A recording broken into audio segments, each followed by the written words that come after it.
ये है चोलिस्तान, एक ऐसा सहरा जहाँ मीलों तक ज़िंदगी का कोई निशान नज़र नहीं आता। सिर्फ रेत, खामोशी और एक ना ख़त्म होने वाला सफ़र। तेज़ धूप की तपिश में हम निकले हैं एक ऐसे रास्ते पर जहाँ सड़कें नहीं, सिर्फ निशान हैं, और वो भी हर लम्हा मिटते नज़र आते हैं। और इस खामोश सहरा में अचानक ज़िंदगी की एक झलक नज़र आती है। रेत के दरमियान ये खूबसूरत हिरन और रेगिस्तानी तीतर जो इस सख्त माहौल में ख़ुद को ज़िंदा रखे हुए हैं। हमारी मंजिल पाक भारत सरहद के करीब एक दूर दराज इलाका बिजनौर गांव है। ये सफ़र आसान नहीं, हिम्मत मांगता है, सब्र मांगता है और ख़ुद पर यकीन भी, क्योंकि यहाँ वापस मुड़ने का मतलब है हार मान लेना, और हम हार मानने वालों में से नहीं। इस सफ़र के लिए मैं अकेला नहीं, बल्कि 5 लोगों का एक काफ़िला है। पानी, राशन और कैंप का सामान, सब कुछ साथ ले जाना ज़रूरी है, क्योंकि आगे सहूलियात ना होने के बराबर है।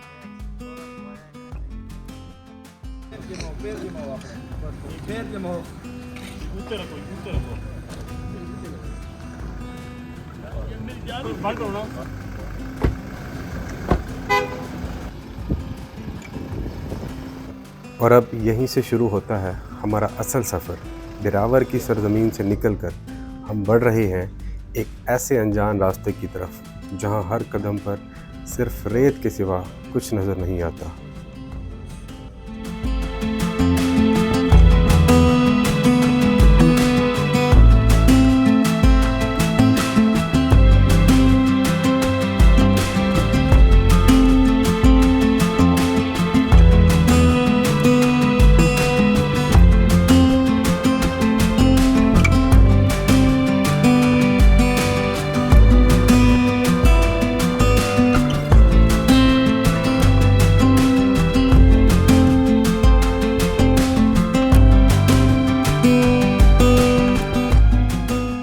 अभी बिजनौर के सफ़र के दौरान एक वाइल्ड लाइफ चेक पोस्ट पर रुके हैं ताकि थोड़ा सा रेस्ट करें और उसके बाद अपने सफ़र को रवाना हो। ये देखिए मेरे सामने आप एक कैंप देख रहे होंगे और बिल्डिंग देख रहे होंगे। ये तोते वाली चेक पोस्ट है वाइल्ड लाइफ की, और ये आप चारों तरफ देखें, बिल्कुल सुनसान बियाबान इलाका है। दूर दूर तक कोई आबादी नहीं है, कोई दरख्त नहीं है, कोई घर नहीं है, लेकिन ये लोग इस सहरा में, इस चोलिस्तान में, इस एरिए को और इस वाइल्ड लाइफ यहाँ जो जंगली हयात है उसको प्रोटेक्ट करने के लिए बैठे हैं। यहाँ पर इनको होंडा 150 दिए गए हैं ताकि ये शिकारियों को चेस करें। इसके अलावा इनके पास 4x4 गाड़ियाँ भी होती हैं। और यहाँ पर लोग आते हैं जब डेजर्ट के एरिया का ट्रैवल करते हैं तो सबसे पहले वाइल्ड लाइफ चेक पोस्ट पर अपनी एंट्री करवाते हैं, उसके बाद अपने अगले वो रास्ते को निकलते हैं।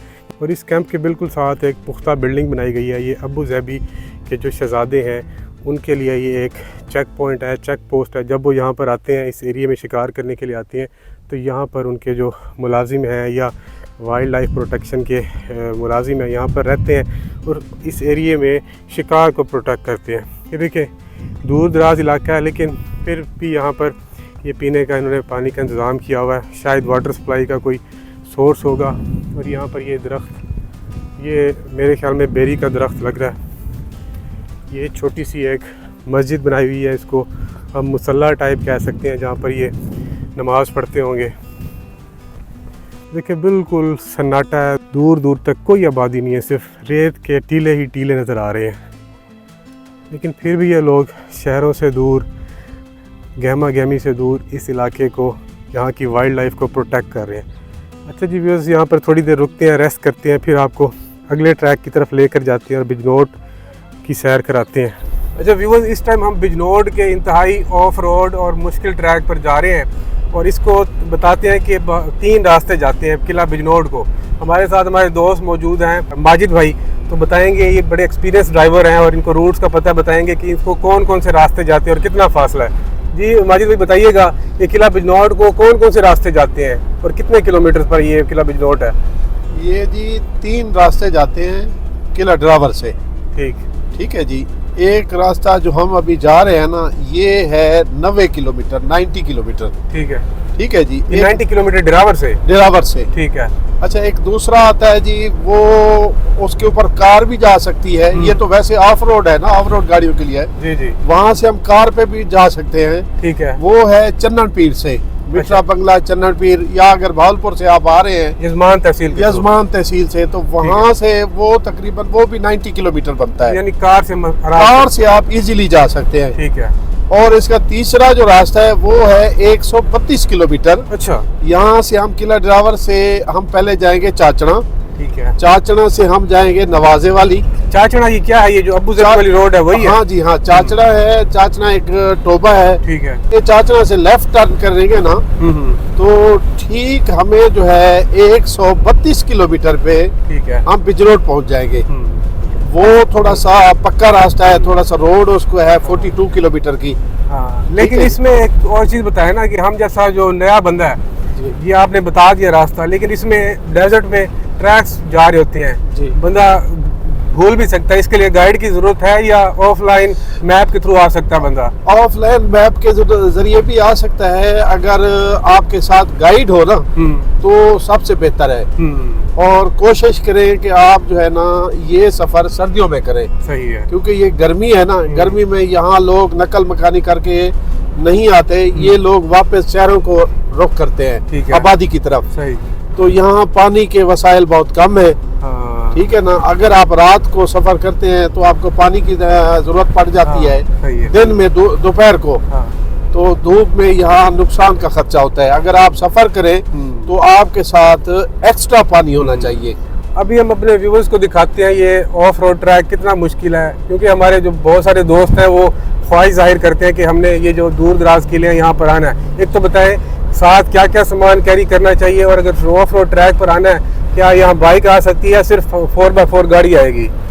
जी, अगर आप नहीं 4x4 तो मैंने पहले बता दिया ना। अगर आप कार से आना चाहें तो यजमान तहसील से आप आ सकते हैं। वहाँ से आप चन्नन पीर आए, चन्नन पीर से आप कार पे आए, मोटर बाइक पे आए। ये थोड़ा सा मोटर बाइक के लिए मतलब ज्यादा आसान रास्ता नहीं है। हाँ, एक्सपीरियंस लोग यहाँ आ सकते हैं। लेकिन अगर आप फिर भी आते हैं तो आपके पास सामान होना चाहिए सफर के लिए। एक तो आपके पास ज्यादा मिकदार में पानी हो, ठीक है, राशन हो। सही। ठीक है जी। अगर आप मोटर बाइक पे आते हैं तो आपके पास पंचर का सामान हो। ठीक है। और दूसरा, इधर सिर्फ सुना है कि एक नेटवर्क काम करता है। कौन सा नेटवर्क काम करता है यहाँ पर? टेलीनॉर काम करता है जी। ठीक है। टेलीनॉर सारा दिन काम करता है, सोलर पे चल रहा है सिस्टम सारा। ठीक है जी। 4G 5 बजे बंद हो जाता है। सही। इंटरनेट नहीं होता है। इंटरनेट नहीं होता तो कॉल जो है ना सिर्फ और सिर्फ नेटवर्क टेलीनॉर ही काम करता है। देखिए किस तरह इस बियाबान में, रेगिस्तान में ये जो तितर हैं, ये इनकी ब्रीडिंग चल रही है और ये कितनी तादाद में मौजूद है। अब देखिए बगैर किसी खौफ के यहाँ पर खड़े हुए हैं। गर्मी का मौसम है, हाँ पर है, लेकिन डर नहीं रहा। इसका मतलब है ये यहाँ शिकारियों से बचे हुए हैं। तो ये इनका ब्रीडिंग का सीज़न भी है। अभी वैसे हमें बच्चे नज़र आए थे लेकिन वो शायद छुप गए हैं, ऐसे ना माजिद भाई? हाँ जी, ऐसे। ये इनका ब्रीडिंग सीजन चल रहा है। जी नजर आ रहे हैं? हाँ जी, ब्रीडिंग सीजन चल रहा है जी। ये अभी अपने बच्चों के लिए जो है ना खुराक ढूंढने निकले हैं जी।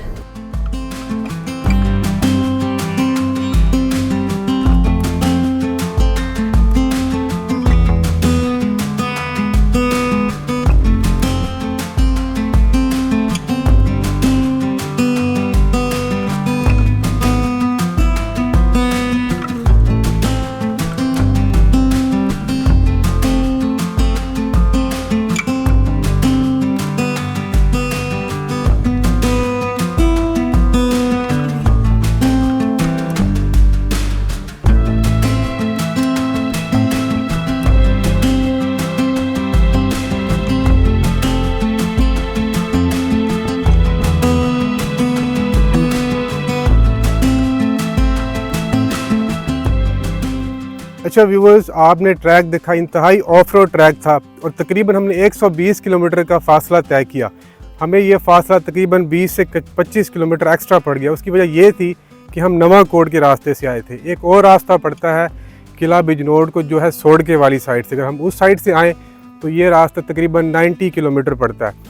तो इस वक्त मैं तकरीबन पाकिस्तान इंडिया बॉर्डर से 10 से 15 किलोमीटर की दूरी पर हूँ। अभी हम यहाँ से निकल रहे हैं और एक यहाँ से बहुत बड़ा टीला है, उसको टोक वाला टीला कहते हैं, और उस पर खड़े होकर इंडिया पाकिस्तान की जो बॉर्डर की लाइट्स हैं उसका एक शानदार नज़ारा नज़र आता है। चलते हैं उस टोक वाला टीले पर, देखते हैं इंडिया पाकिस्तान बॉर्डर की लाइट्स का नज़ारा। अच्छा जी व्यूअर्स, यहाँ से तकरीबन जो टोक वाला मैंने आपको टीला बताया है वो 4 से 5 किलोमीटर के फासले पर है, और जो इंडियन बॉर्डर है वो भी करीब से करीब तर होते जा रहे हैं। तो अभी यहाँ से लाइटें जो हैं वो विजिबल नहीं हैं, तकरीबन 5-6 किलोमीटर बाद जो लाइट्स हैं वो विजिबल हो जाएंगी और हम उस टोक वाला जो टीले पर है पहुँच जाएंगे। ये एक्सट्रीम जो हम कह सकते हैं ऑफ रोड है। अभी रात के टाइम शायद आपको इस चीज़ का अंदाज़ा ना हो रहा हो, मेरे दाएं बाएं दोनों जानिब बहुत ही डीप डेजर्ट है और काफ़ी ऊंचे टीले हैं, और क्योंकि अभी हम टीलों के दरमियान में फिर रहे हैं इसलिए आपको सामने जो है लाइट्स नज़र नहीं आ रही। जैसे ही हम किसी ओपन स्पेस पर आएंगे आपको लाइट्स जो है विजिबल होना शुरू हो जाएंगी। ये मुझे सामने बिल्कुल एक हल्की सी लाइन नज़र आ रही है लाइट की, शायद आपको वीडियो में नज़र आ रही हो। तो इस टीले के बाद मेरे ख्याल में वो जो इंडियन बॉर्डर की लाइट्स हैं वो विजिबल हो जाएंगी। अच्छा, यहाँ से लाइटें ना नज़र आने की एक वजह ये भी है कि ये जो टीले हैं नीचे ग्राउंड लेवल से, अर्थ लेवल से नीचे हैं, और अभी जैसे ही ऊंचे टीले की तरफ जाएंगे तो ये जो लाइट्स हैं विजिबल होना शुरू हो जाएंगी। और हमारे जो बॉर्डर के करीब हैं वो टीले जो हैं काफ़ी हाइट पर हैं, और जैसे जैसे हम करीब जाते जा रहे हैं जो आप देख सकते होंगे जो ये टीलों के एजेस हैं, टॉप हैं, वहाँ पर थोड़ी सी लाइट्स विजिबल होना शुरू हो गई होगी। और अब थोड़ा सा हम बुलंदी पर मज़ीद जाके उन लाइट्स को प्रॉपर तरीके से देखेंगे।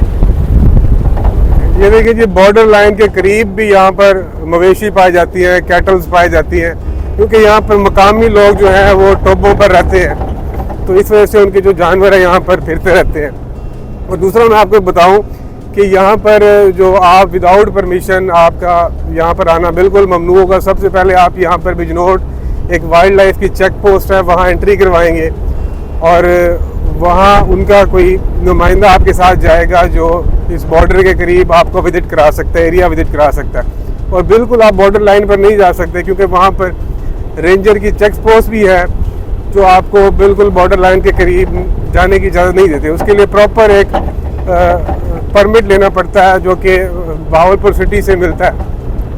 तो बिल्कुल अभी वेट कर रहे हैं उस बॉर्डर लाइन का, क्योंकि अभी हम बिजनौर से निकले तकरीबन 10 मिनट हो गए हैं, लेकिन अभी तक वो बॉर्डर लाइन जो है लाइट्स हैं वो अभी विजिबल नहीं हुई।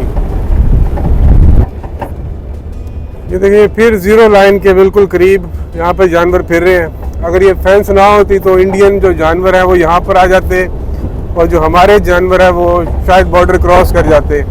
तो इस फेंस ने ही इनको रोका हुआ है। ये मेरे सामने मुझे हल्की सी एक लाल रोशनी सी नज़र आ रही है, तो मेरे ख्याल में अभी हम करीब हैं उन लाइटों के ज़ीरो लाइन के।